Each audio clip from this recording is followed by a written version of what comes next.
So you guys might have heard of the Great Reset. You might also have heard of the saying, never let a good crisis go to waste. And that's what the Great Reset is. All the illuminaries and your betters want to change the world. They want to reimagine capitalism in the light of COVID-19. Whether you think COVID-19 happened organically, so to speak, naturally, or whether you think it's sort of accidentally on purpose, but they want to reimagine capitalism, and what that means is you're going to have less. You're not going to own anything. Mr. Klaus Schwab, World Economic Forum, says you will own nothing and you'll be very happy about it. Notice he says you'll own nothing. He doesn't say I will own nothing. Anyway, here we go. This little article. Here's how life could change in my city by the year 2030 by Ida Auken, a socialist, ex-socialist, maybe still so. Here we go. So as I read this, imagine a student in elementary school, 9 or 10 years old. They've been asked to write a story or an essay on what they think the future will be like, or how they would like to see the future. Just keep that in mind as I read this article written by a grown woman at the time she wrote this, 2016, I believe she was about 38 or something, now in her 40s. Okay. Welcome to the year 2030. Welcome to my city, or should I say our city. I don't own anything. I don't own a car. I don't own a house. I don't own any appliances or any clothes. It's got to be hard finding underwear, or do you have to share that too? One by one, all these things became free, so it ended up not making sense for us to own much. Well, anybody who's over the age of, I would say 18 knows that there's no such thing as free. Or if you don't know that, you should know by now. Anything that you have that's absolutely free, if it's not love from your family or friends or something, is generally been taken from someone else. Okay, environmental problems seem far away. In our city, we don't pay any rent. Well, that's nice. Because someone else is using our free space whenever we do not need it.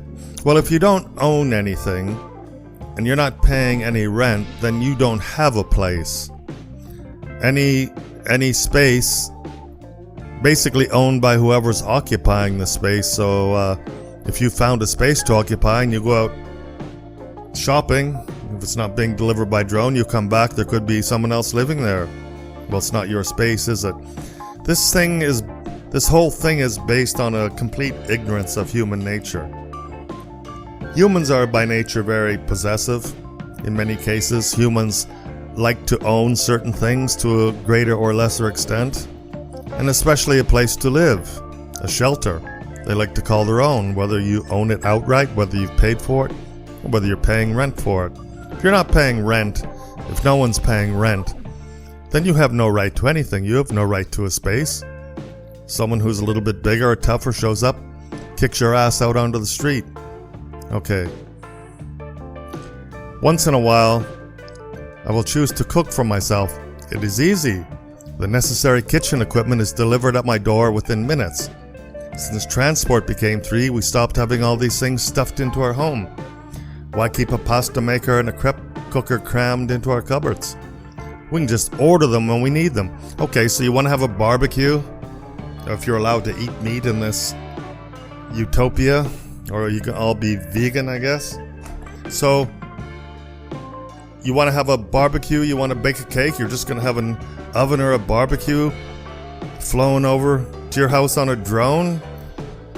Really? Have a pasta maker delivered like that? What if you're living in a city with millions of people? What if everybody wants to eat at a mealtime, supper time? The skies and the streets going to be jammed with delivery vehicles delivering cooking equipment? Sounds like it might be a little bit easier just to have it all in your own house, your own appliances, or have it delivered from a takeaway. Anyway, that's just me. It's all a bit silly. I swear to God, I think a child A child wrote this. And this woman is still a politician, a former socialist. She's now a centrist. This is a politician. These are the people supposedly creating policy and legislation in countries around the world. How do you expect anything reasonable in terms of policy and law when you have simpletons like this writing? Okay, the death of shopping. When AI and robots took over so much of our work, we suddenly had time to eat well, sleep well, and spend time with other people. Now here's the thing. If AI and robots take over everything, that could happen. I doubt it by 2030, but in the future. Well, if everything's being done by robotics and robots and everything's automated, and if AI is controlling everything, what use are you, or me, or is anyone? Sooner or later, if artificial general intelligence becomes a thing, sooner or later this system, this AI system, will become aware on some level that all these pesky little humans are not really necessary. They're surplus to needs. After all, if we're not doing any useful work, then what good are we? If we're not being productive, then what good are we? Do you think the world wants millions, billions of people sitting around carving wooden doors and learning how to play the fiddle or do interpretive dancing? I don't think life in general does not work that way. And by life, I mean organic systems. Anyway, carrying on. They live different kinds of lives outside of the city. My biggest concern of all is the people who do not live in our city, those we lost along the way. Okay, those we lost, maybe those who told you to get lost, those who decided that it became too much, all this technology, those who felt obsolete and useless when robots and AI took over big parts of our jobs, those who got upset with the political system and turned against it. They live different kinds of lives outside of the city. Some have formed little self-supplying communities. Others just stayed in the empty and abandoned houses in small 19th century villages. Now, who does that sound like? Those we lost along the way. Those who didn't like the political system. Can you say the word, I don't know, deplorable? The deplorables? So if you don't get with the program, if you don't like these policies, this system, this political system, then you're an outcast. You are some strange thing that lives outside the city. I don't know, they're gonna hunt you for sport? I have no idea. But just, it's written very subtly, but to me there's a lot of contempt here for people who don't buy into this utopia, which in reality is a socialist/communist idea. It's an ideology where you own nothing, you share everything. You know, all of this being conceived and written without an iota of knowledge about the human condition, human nature, biology, life systems. Okay. Once in a while I get annoyed about the fact that I have no real privacy. Nowhere can I go and not be registered. I know that somewhere everything I do, think, and dream of is recorded.